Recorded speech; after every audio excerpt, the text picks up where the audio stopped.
이번 시간부터 공부할 내용들은 콘크리트 과목입니다. 콘크리트 과목에 대해서는 그동안에 출제된 경향으로 볼 때 약 60% 이상으로서 매우 많은 비중을 차지하고 있습니다. 그래서 매우 중요한 과목이므로 여러분들 신경 써서 공부하시고, 특히 이번 시간에 강의할 내용들은 그 콘크리트에 대한 그 서론 부분으로 함축될 수가 있습니다. 거기에 대한 것은 바로 뭐냐? 자, 어떤 우리가 이 콘크리트의 개념, 자, 여기에, 자, 콘크리트의 개념 속에서 또 들어갈 수 있는 것이 뭐가 있냐면은 또 재료가 있겠죠? 자, 재료에는, 자, 세멘트, 그 다음에 골재, 혼화재료, 그리고 여기에 물이 들어가겠죠? 자, 배합수. 자, 재료라는 그런 내용에 대해서 같이 공부를 하고, 그 다음에, 자, 콘크리트, 자, 특성에 대해서 이번 시간에 그 서론 개념으로 해서 공부를 해보겠습니다. 구체적인 사항들은, 자, 문제 1번서부터 문제 6번이게 되겠죠? 자, 문제 6번에 대한 내용들은, 자, 교재에 있는 내용들을 그대로 참고를 하시고, 그 부분들에 대해서는 여러분들이 이해를 하시기 바랍니다. 그렇다면 이번 시간에 공부할 내용들은 뭐냐? 자, 콘크리트가 무엇이고 이 콘크리트를 또 어떻게 공부를 해야 되느냐? 그 맥을 한번 잡아보겠습니다. 우리가 처음에 공부를 할 때, 자, 토궁에서 흙의 삼상이라는 거 기억나시죠? 자, 흙의 삼상. 자, 뭐가 들어갔습니까? 공기. 그 다음에 물. 흙입자. 자, 이것이 바로 토개죠. 흙덩어리. 흙덩어리라고 표현하죠. 마찬가지로 이 콘크리트에도 자, 이렇게 네 가지로 구성이 될 수가 있습니다. 자, 콘크리트라는 것은 한마디로 물과 골재와 그리고 세멘트가 함께 어우러져서 만들어진 복합 재료죠. 즉, 콘크리트에서는 뭐가 들어갔냐? 자, 여기에 공기가 있죠. 다른 말로 공극. 자, 그 다음에 물, 세멘트,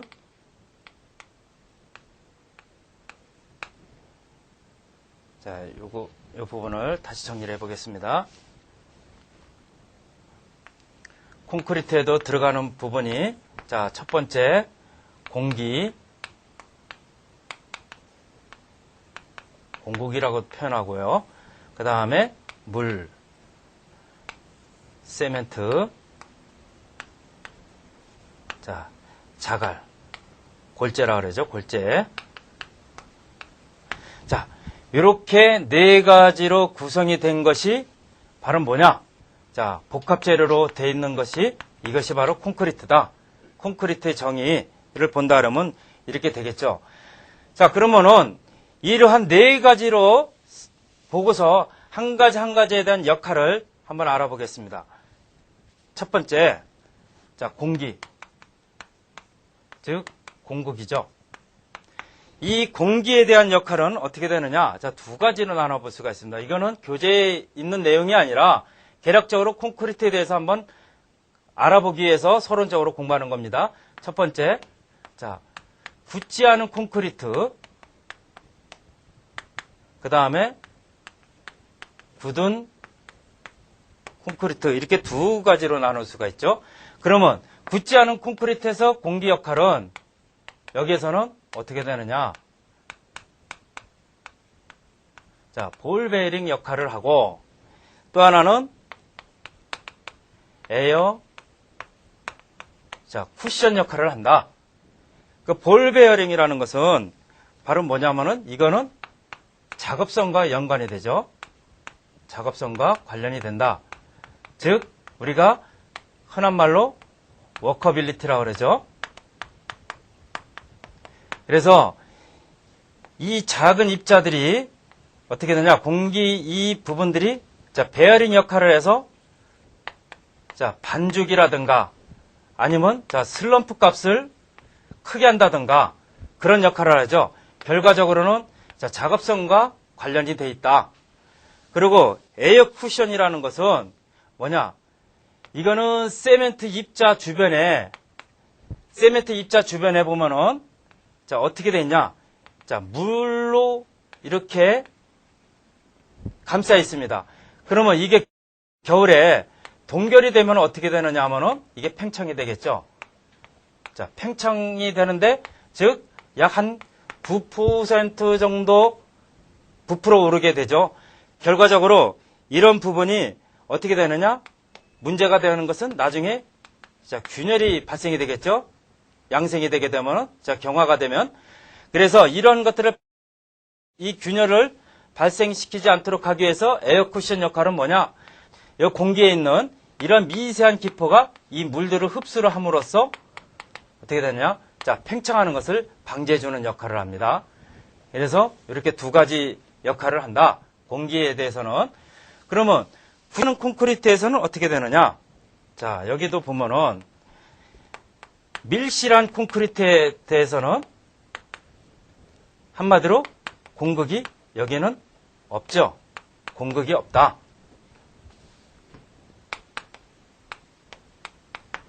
그렇죠? 자, 이게 하나의 콘크리트인데 공극이 전혀 없죠. 완전히 밀실한 거죠. 그렇기 때문에 여기서 뭐 더 이상 언급할 가치는 없지만 잔여 공기가 있을 경우 다시 말씀드려서 잔여 공기가 존재할 경우 어떻게 되느냐? 자, 이 콘크리트 속에 있던 이 물들이 나중에는 마르게 되면 어떻게 되냐면 이게 공극으로 변하죠. 공극으로 변하게 되면 나중에는 이 공극을 따라서 뭐가 발생이 되느냐? 자, 여기서 균열이라는 것이 발생이 되겠죠. 균열. 그렇죠? 자, 여기도 마찬가지로 뭐 이런 식으로 그 공극을 따라서 자, 균열이 발생이 되는데 이 균열은 수밀성을 저하를 시키죠.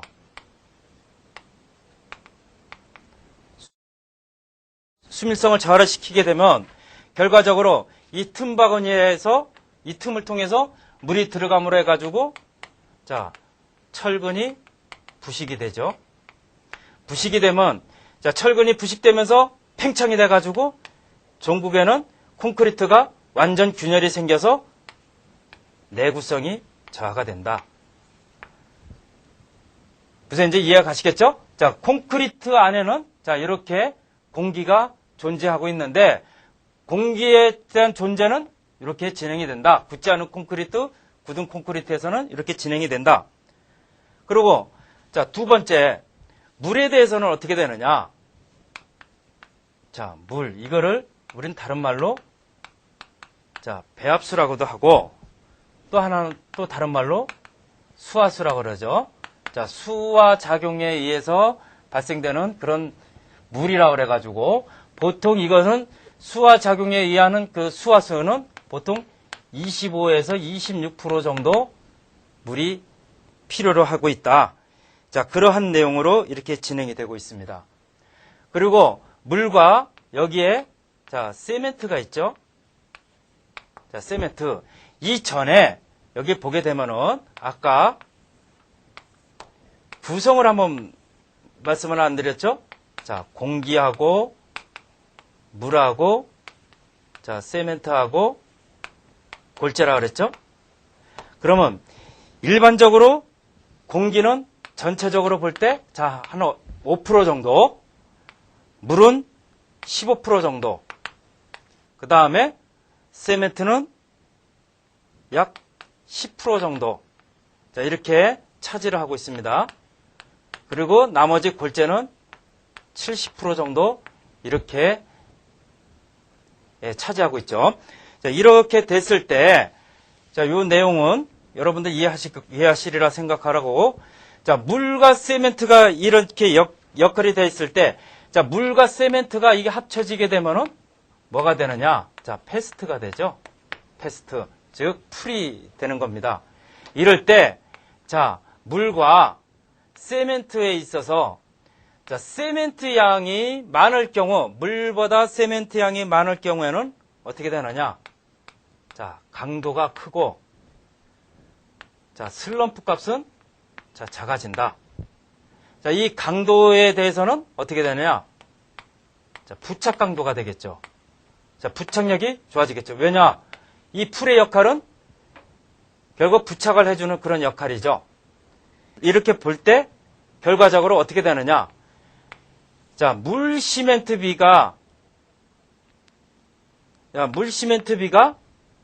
작을수록에 물 시멘트 비가 작다는 것은 바로 뭐예요? 자, 세멘트가 좀 많고 물이 작을 때를 얘기를 하는 거죠.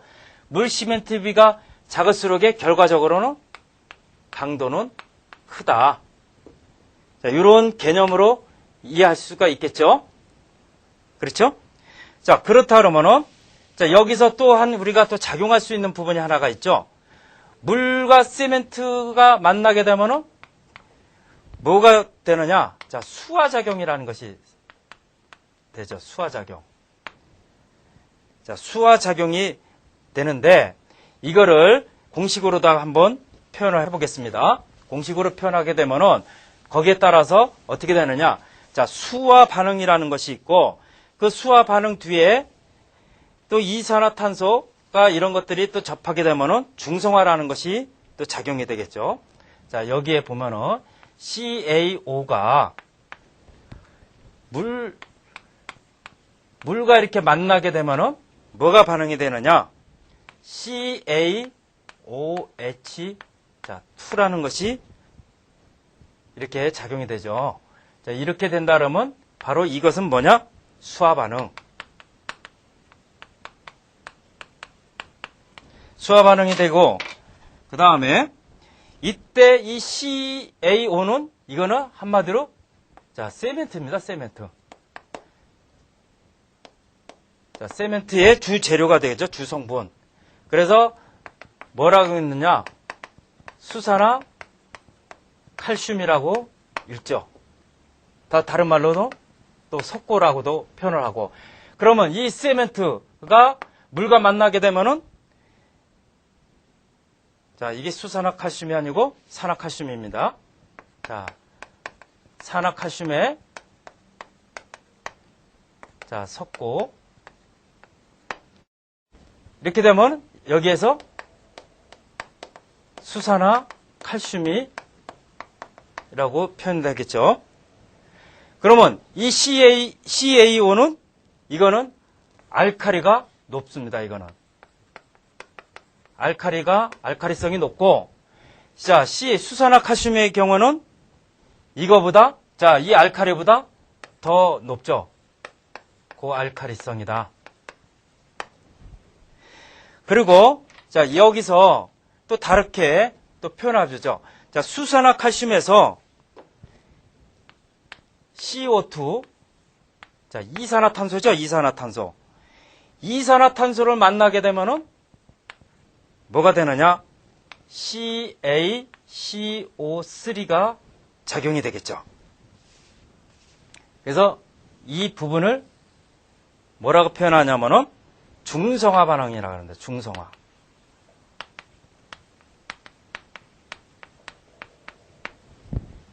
자, 이 중성화 반응에 대해서는 어떻게 되느냐? 이것은 존재가 어디에 존재가 되느냐? 자, 공기 중에 존재가 되죠. 공기 중에 존재가 돼서, 자, 이 부분이 이산화탄소가, 자, 수산화칼슘과 작용을 했을 때, 반응을 했을 때, 자, 중성화가 되는 그런 역할이 되겠죠. 그러면은 또 이것은 또 이렇게 돼서 물과 작용을 하게 되면은 어떻게 되느냐? 자, 이 물은 결과적으로 자, 증발하게 되겠죠. 증발. 다시 말씀드리면은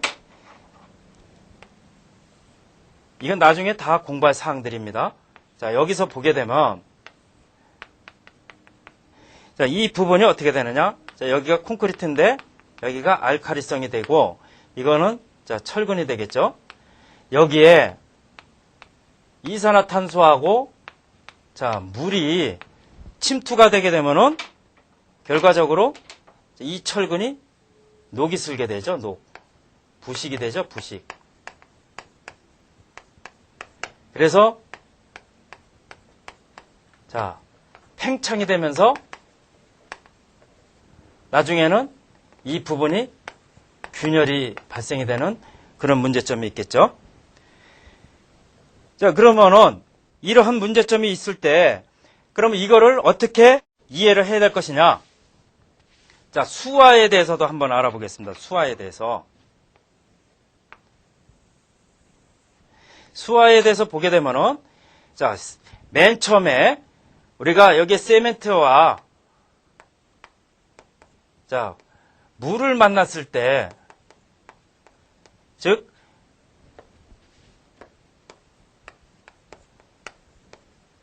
자, 물과 만났을 때 여기가 어떻게 되느냐? 자, 위응결이라고 자, 이렇게 상향으로 조정이 되면서 어떻게 되느냐? 자, 이렇게 해서 풀어지게 되죠. 풀어지면서 수화 반응이 일어나고 그 다음에 점차적으로 해가지고 어느 시점에 가가지고는 수화 작용이 끝납니다. 그럼 여기는 수화 작용이 끝이죠. 끝. 엔드다. 그러면은 보통 일반적으로 자, 세멘트하고 물하고 즉 콘크리트가 배합되는 시점 보통 여기의 시간은 약 2.5시간이 되겠죠.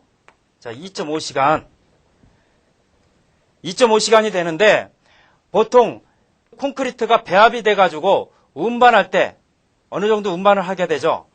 그러면 요 시간이 약 한 90분 정도 소요가 되겠죠. 여기를 바로 운반이라고 이렇게 표현하게 됐습니다.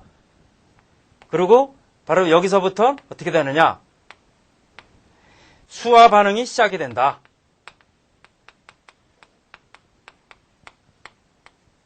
자, 수화 반응이 시작이 되죠. 어쨌든 여기서부터 여기까지는 플래시한 콘크리트가 되겠죠. 플래시한 콘크리트. 그래서 운반하고 타설까지 완료가 되는 게 보통 자 90분 이내에 완료가 돼서 그 다음에 타설이 다 끝나고 난 다음부터는 자 수화 작용이 돼가지고 점차적으로 어느 방향으로 가느냐? 자 응결 방향으로 가겠죠. 그렇다 보면 자 상향으로 가게 되고 여기 하향으로 가게 됩니다.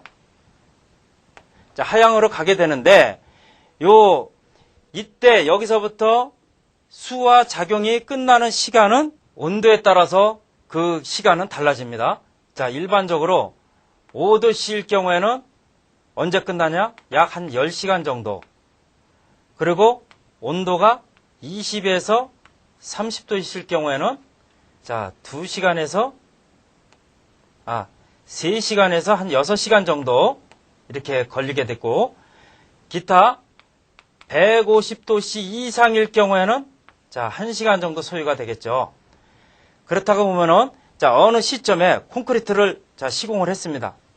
시공을 하고 예를 들어서 온도가 20에서 30도로 했을 때 시간이 한 2시간 정도 지났습니다. 2시간 정도 지났을 때 이미 여기는 어떻게 되느냐? 수화 작용이 거의 끝나가는 시점이죠. 수화 작용이 거의 끝나가는 시점인데 바로 여기에 다시 새로운 콘크리트가 타설이 됐을 경우에 바로 이 시점이 어떻게 되느냐? 여기가 콜드 조인트가 됩니다. 자, 콜드 조인트 이해하시겠습니까? 다시 말씀드려서 수화 작용이 자, 시작되면서 점차적으로 상승으로 하지만 수화 작용이 끝나는 시점에서는 자, 하강 곡선이죠? 이럴 때 그 경계되는 지점, 이미 끝나는 지점에서 다시 새로운 콘크리트와 만났을 때는 이미 올라가는 것과 내려가는 것에 그 차이가 있기 때문에 자, 이런 조인트가 생기게 되는 거죠. 자, 요렇게 되는 거. 자, 이래서 이렇게 본다 그러면은 결과적으로 물과 세멘트의 역할은 자, 이러한 사항대로 이렇게 진행이 된다. 이렇게 이해를 하시면 되겠습니다. 그럼 마지막으로 자, 골재는 어떻게 되느냐? 자, 골재의 경우는 여기는 자, 굵은 골재가 들어가죠. 그 다음에 잔골재. 더 쉽게 말씀드려서 여기는 자갈이라고 표현하면 되겠고 여기는 모래라고 표현하면 되겠죠. 이거의 역할은 전체적인 콘크리트의 부피를 차지합니다. 다시 말씀드리게 되면은 자, 여기에 자, 이러한 골재가 있고 그 다음에 잔골재가 있죠. 즉 모래들이 자, 여기에 이렇게 돼 있죠.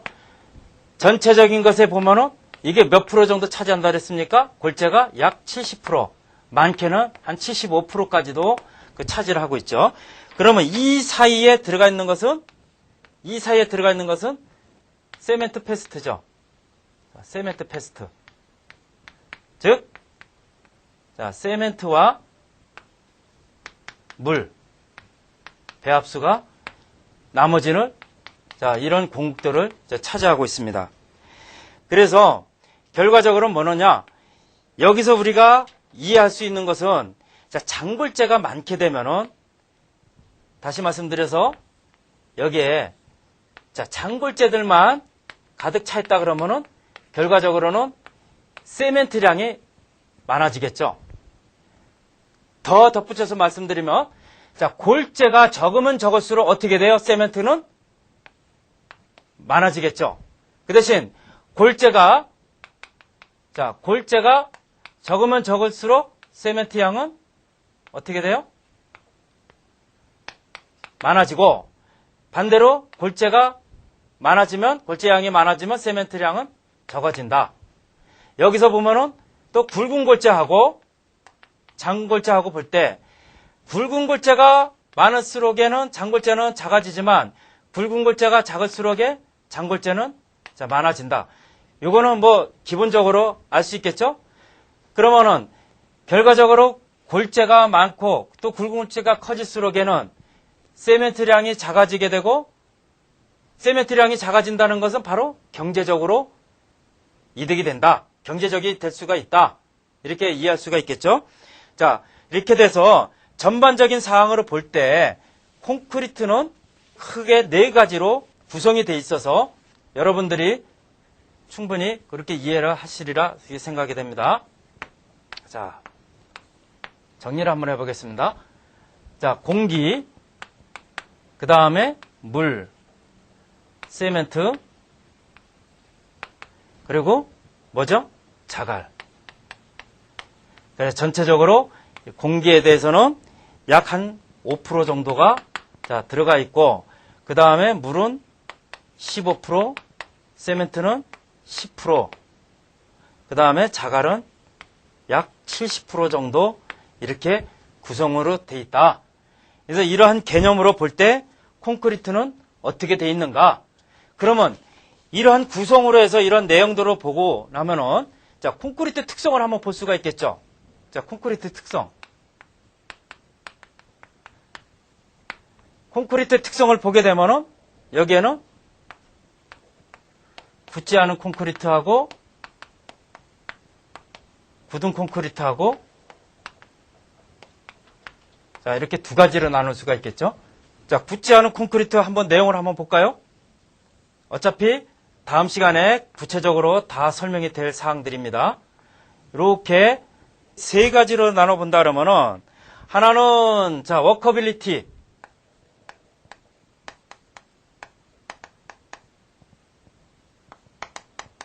자, 작업성과 관련이 되어 있는 거고 하나는 성형성, 플라스틱. 그 다음에 마감성.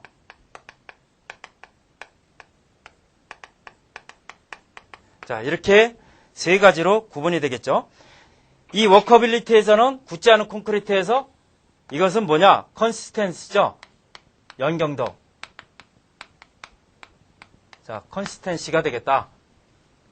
그리고 자, 점성.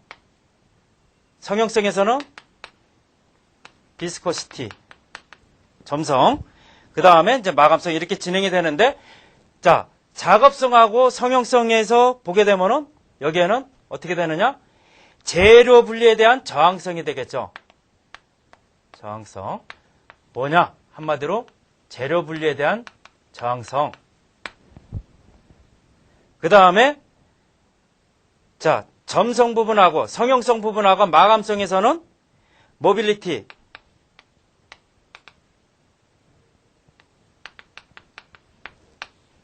그 다음에 자, 작업성하고 마감성 그 사이에는 충진성이 되고 전체적인 걸로 봐가지고는 자, 균일성. 자, 이런 형태로다가 진행이 된다.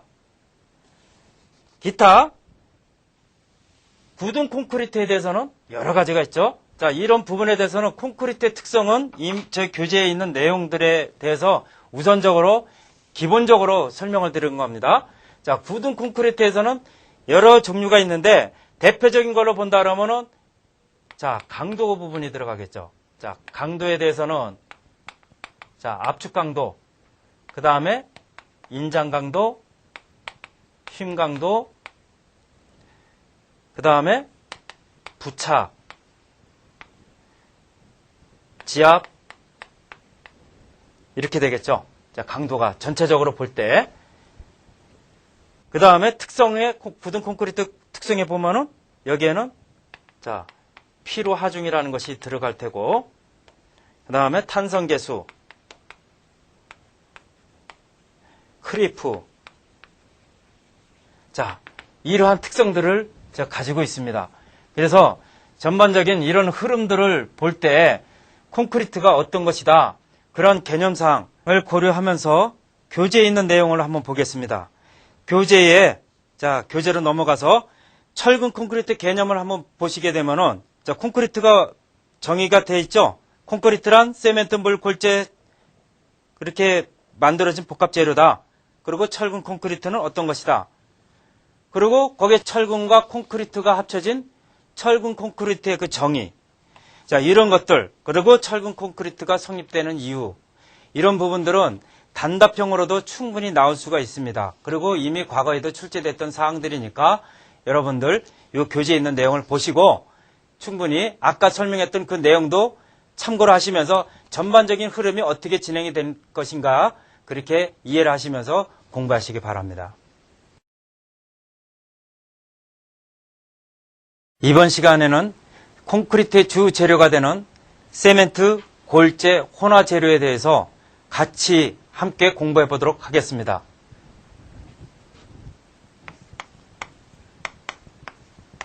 자, 콘크리트 재료에는 크게 네 가지가 들어가겠죠. 자, 처음에는 세멘트가 들어가고, 그 다음에 골재, 물. 여기는 물은 혼합수라고도 표현합니다. 그리고 혼화 재료.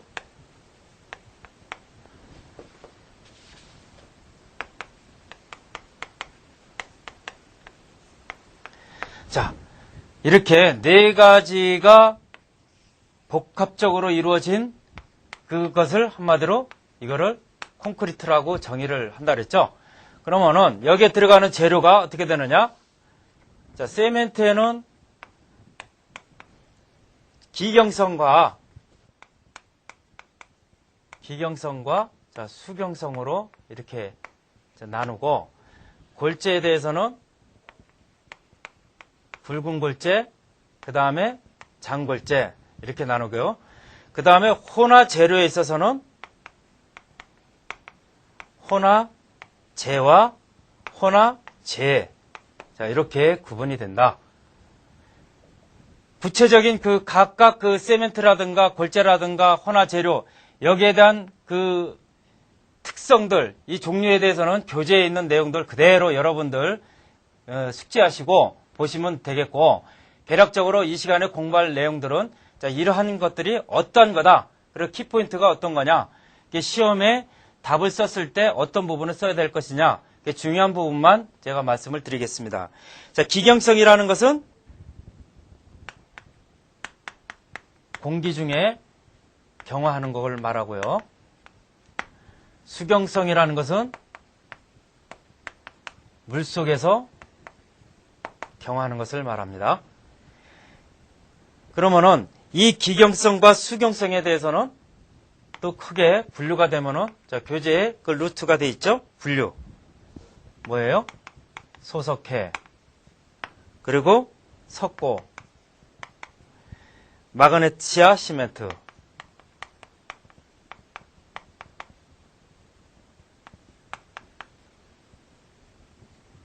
자, 그 다음에 수경성에는 크게 세 종류로 나누죠. 자, 포틀랜드 시멘트.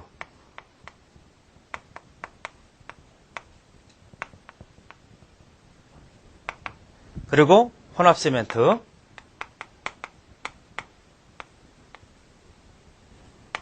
특수 시멘트. 자, 이렇게 구분이 이렇게 되는데 기타 여기에 구체적인 사항의 각 종류와 특징은 교재에 있는 내용대로 이해를 하시고 참고로 하시고 그러면은 이 시멘트의 일반적인 성질은 어떻게 되느냐?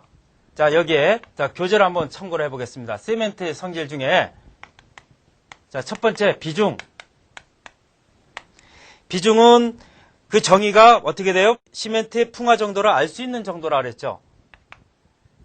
다시 말씀드려서 시멘트의 풍화 정도를 알 수 있는 그 척도 그렇게 되고 그래서 포틀랜드 시멘트에서는 일반적으로 3.5다. 그리고 분말도. 자, 분말도는 시멘트에 있어서 가장 중요하죠. 분말도가 가느면 가눌수록에 그 시멘트는 그 성능이 되게 우수하죠. 그래서 보면은 분말이 미세할수록에 초기 강도 발생이 빠르고 강도 증식률이 높다. 그래서 분말도가 시멘트에서 가장 중요하다. 세 번째, 수화. 자, 시멘트 수화. 자, 시멘트 수화라는 것은 시멘트가 물과 결합해서 반응을 일으키는 것을 수화 반응이라고 한다. 우리 전 시간에 한번 배웠죠? 자, 시멘트하고 물하고 자, 접하게 되면은 이것이 수화가 일어난다 그랬죠? 수화작용. 그래서 이것은 결과적으로 어떻게 되느냐? 나중에 이를 작용이 되면은 여기서 발생되는 열이 있죠? 이 열이 바로 수화열이다. 자, 수화작용에서 발생되는 열이다. 그리고 자, 네 번째, 응결. 그 다음에 경화. 자, 응결하고 경화하고 여러분도 혼돈돼서는 안 되는데, 자, 응결이라는 것은 시간이 경과함에 따라서 어떻게 돼요? 시간이 경과되면서 수화 반응이 진행에 따라서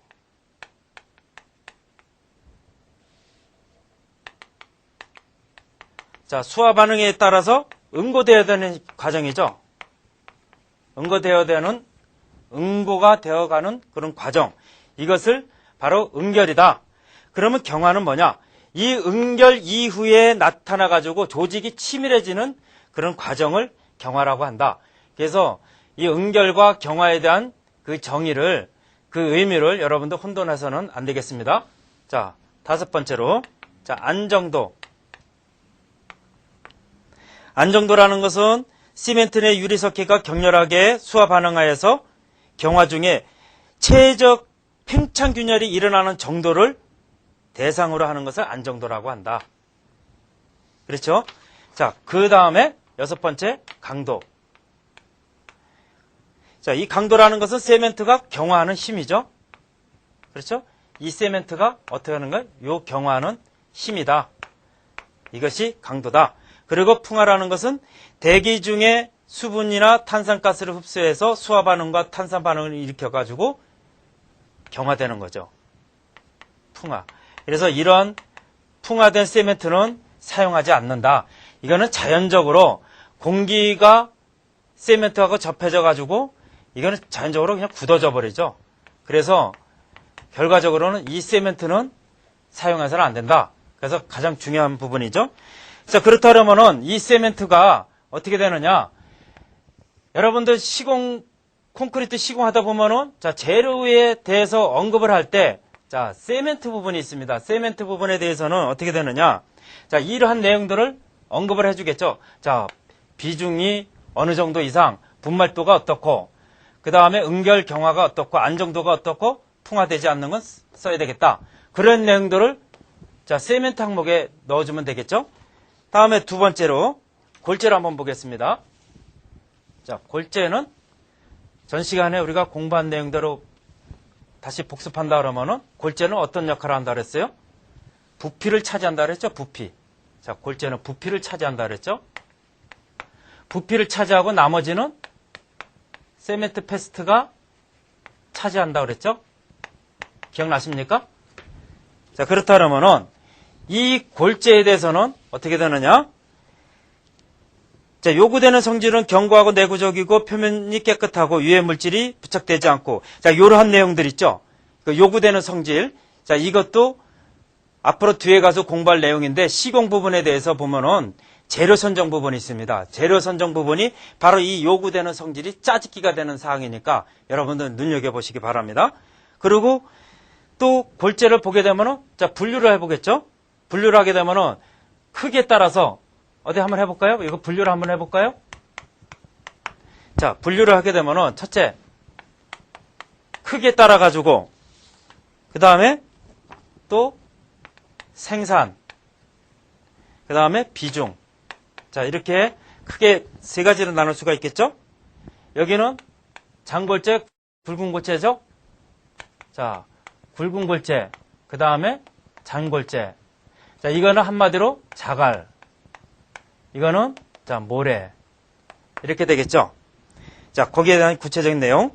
그 다음에 생산에 있어서는 천연골재가 있고, 자, 인공골재가 있다.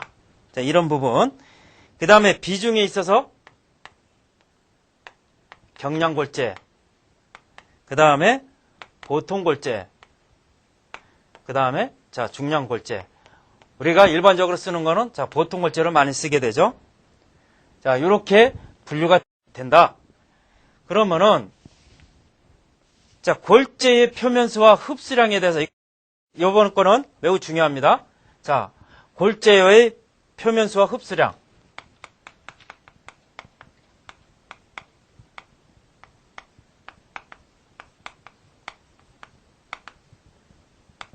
자, 흡수량을 다른 말로 함수량이라고도 표현합니다. 내용 자체는 자, 교재에 있는 내용하고 거의 똑같습니다. 자, 그 내용을 한번 보겠습니다. 자, 절대 건조 상태라 그래가지고 골재가 일체 골재에 물이 없죠. 자, 절대 건조 상태. 자, 기건 상태라는 건, 자, 표면에는 건조 상태지만, 자, 내부에는 어느 정도 물이 차 있습니다. 그리고 표건 상태, 즉, 표면 건조 포화 상태. 자, 표면에는 물기가 아무것도 없죠. 그렇지만 내부에는 자, 이 물로 꽉 찼고, 그 다음에 자, 마지막으로 수분 상태. 이거는 골재에 밖이나 안이나 모든 것이 자, 물로 가득 찼습니다. 이거 완전히 포화 상태죠. 한마디로. 자, 이렇게 구분을 짓게 됐는다 그러면은, 자, 여기에는 이건 절건 상태고, 여기는 기건, 표건, 수분 상태.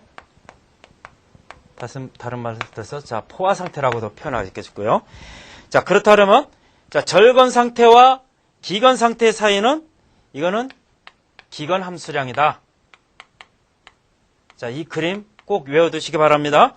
그 다음에, 기건 상태와 표건 상태의 요거는, 자, 유효 함수량이다.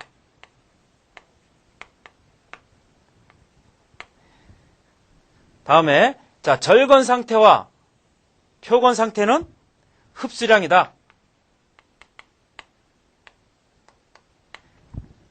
그 다음에, 자, 여기서 표건에서 수분 상태까지는 이거는 표면 수량. 그리고 전체적으로 봤을 때는 흡수량. 자, 이미 이 부분에 대해서 이해하신 분들도 있고 그렇지 못하신 분들도 있는데, 자, 기건 함수량이라는 것은 결과적으로 어떻게 되느냐. 자, 절대 건조 상태하고 공기 중 건조 상태에서 빼게 되면 뭐가 남아요? 자, 이것이 바로 기건 함수 상태죠. 공기 중에 있는 자, 함수 상태다. 그리고 유효 함수량이라는 것은 결과적으로 표건에서 이걸 빼가지고 나왔던 그 수량이고, 흡수량은 한마디로 뭐냐. 자, 아무것도 없는 데서 물을 흡수를 시켰죠. 그래서 자, 흡수량이 되는 거죠. 결과적으로. 자, 전체적으로 자, 아무것도 없는 거에 있어서 물을 흡수를 했죠. 그 표면 수량은 결과적으로 뭡니까? 자, 내부에 요만큼을 빼고 나면 자, 요것이 바로 표면 수량이 되겠죠. 흡수량이라는 것은 자, 절대 건조 상태에서 아무것도 물이 전혀 묻지 않는 그런 상황에서 자, 이렇게 안이나 밖에 물로 꽉 차 있을 때 자, 이거를 물을 흡수했다. 그래서 그 흡수량이다. 이렇게 표현할 수가 있겠죠. 자, 그러면은 자, 이러한 내용들을 볼 때 각각 그 골재의 특성하고 이런 걸 보게 되면은 여러분들 교재에 그 자세하게 나와 있습니다. 그 골재는 어떻게 되고, 그 다음에 거기에 대한 공식은 어떤 것이고, 또 장골재는 어떻게 되고, 굵은 골재 그런 내용들. 그 다음에 또 단답형으로 많이 나올 수 있는 것이 뭐냐면은 단위 용적 중량하고 실적률입니다. 자, 이런 부분도 그 정의와 그 계산시 어떻게 진행되는 것인가 그런 사항들을 쭉 눈여겨보시고 골재에 대한 그런 사항들은 이렇게 마무리 짓고 그 다음에 혼화 재료에 대해서 한번 들어가 보겠습니다. 자, 여기 혼화 재료죠. 혼화 재료에는 크게 두 가지로 나눈다 그랬죠. 혼화재와 혼화재로 이렇게 나눈다 그랬죠. 자, 한마디로 혼화재라는 것은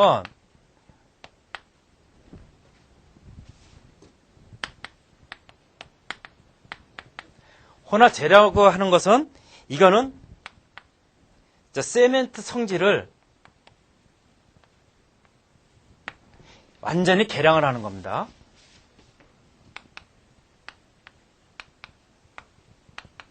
자, 혼화재라고 하는 것은 뭐냐? 자, 약품으로서의 성질을 유지하죠, 그대로.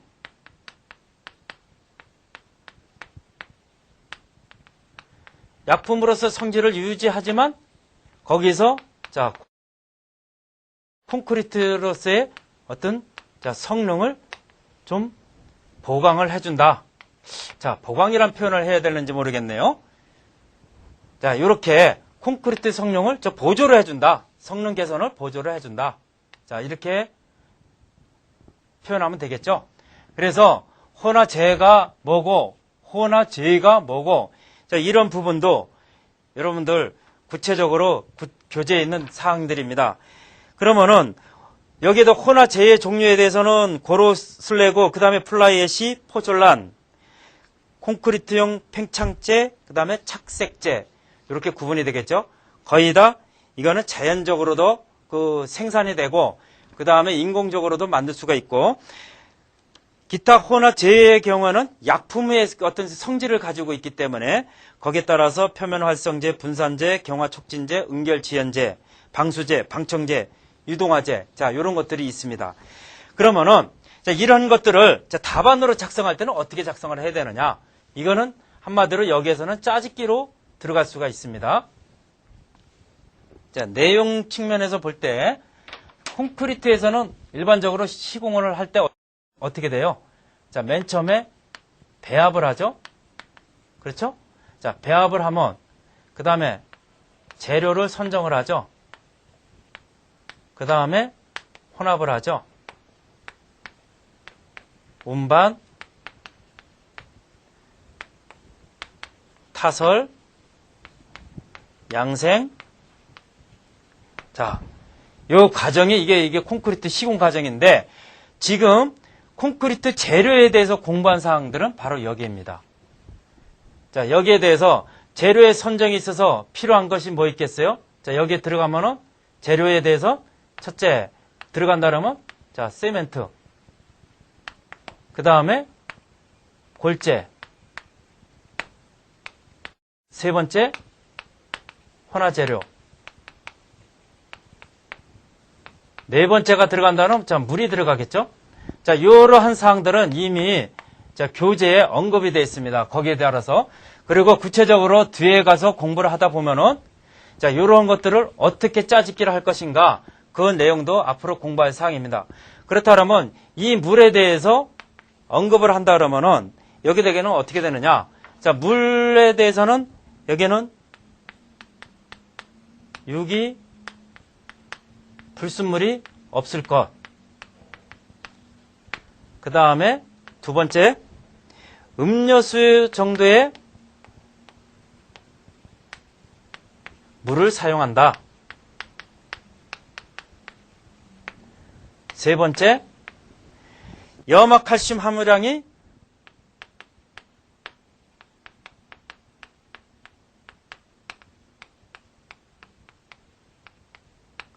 1% 미만일 것. 자, 이러한 내용만 여기서 추가를 해주게 됩니다.